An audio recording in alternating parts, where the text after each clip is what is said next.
Hi, I'm Alan, and this is a video response for Tony Black's 3 years on YouTube contest.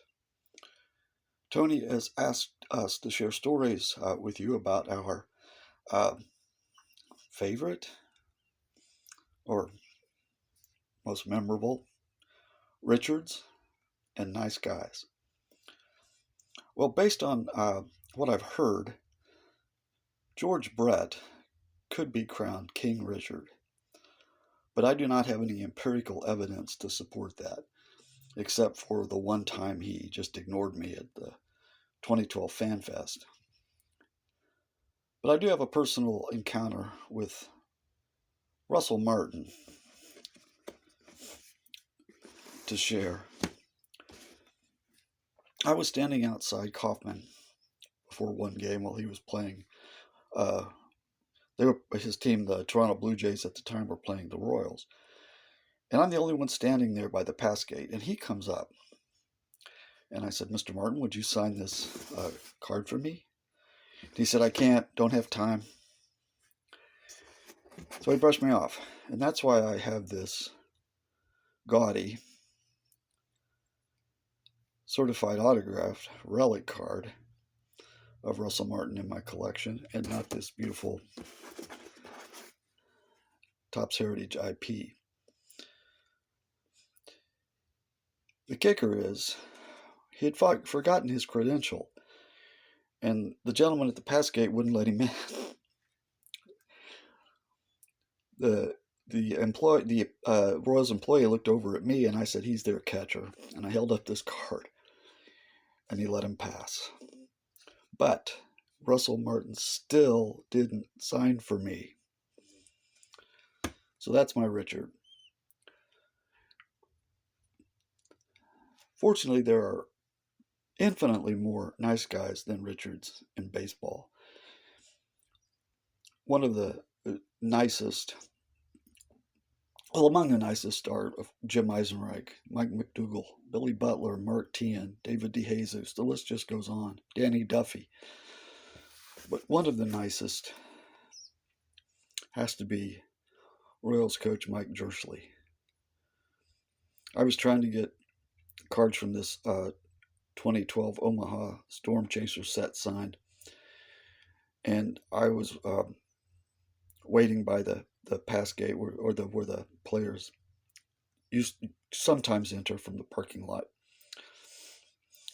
And I guess I just let Jersley slip past me, and he was already through the pass gate, walking into the stadium, and I hollered, "Mike, would you sign this?" And he turned around,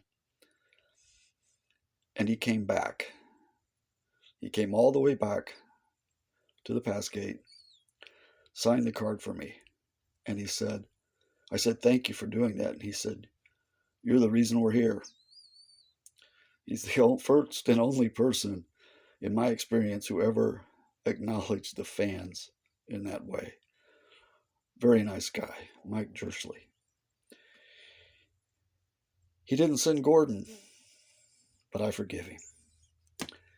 And another superstar, nice guy, is Hall of Famer Frank Thomas, the other Frank Thomas. In the early 90s, I was at a game at then Royal Stadium between the White Sox and the Royals, and we were hanging around afterwards, and the White Sox came out to load up on their bus. None of the White Sox players signed. They just ignored the fans, brushed them off, boarded the bus, except for Frank Thomas. He stood and signed for everyone around him until he was practically hauled onto the bus by his teammates.